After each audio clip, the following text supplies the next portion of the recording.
All right, we're building up the drum set with the Audix D6 on the kick drum. We're going to move on to the next element in the chain, which is the snare drum, which we're going to be using the Audix i5, and Mike's going to talk about that. The second mic I'm going to add into the mix, if you will, is going to be a snare drum mic, especially if I'm playing more contemporary styles of music where it's driven by the kick and the snare. If I'm in a smaller venue where I may not need the overheads, this is going to be my setup, kick and snare. I use the i5, and it's positioned, you can see, it's pointing towards the center of the drum. And what this is going to do is accentuate the fundamental pitch of the drum and minimize the ring that comes from the edge of the snare drum.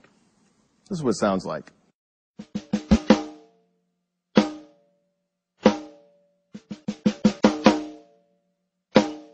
There's a lot of fatness to that sound.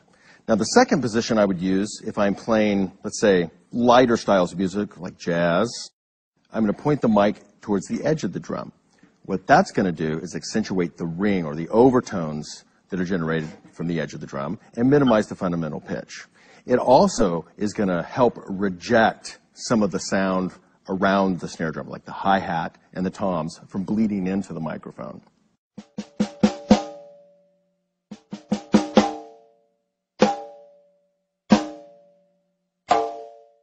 You can hear it's a lot brighter and ringier sound.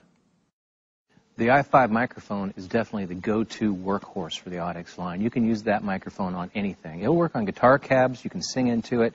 You can also work on rack toms, but the snare, it really shines.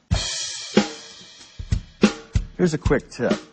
If I want a little more presence or snap on the snare drum, I'm going to use a second mic placed to capture the underside head and the snares. It's generally a condenser mic, in this case an SCX1. Here's what it sounds like with just the top mic.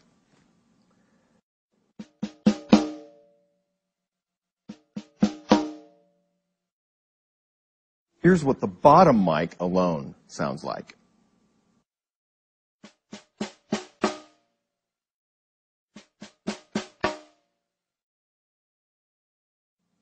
Here's what they sound like together.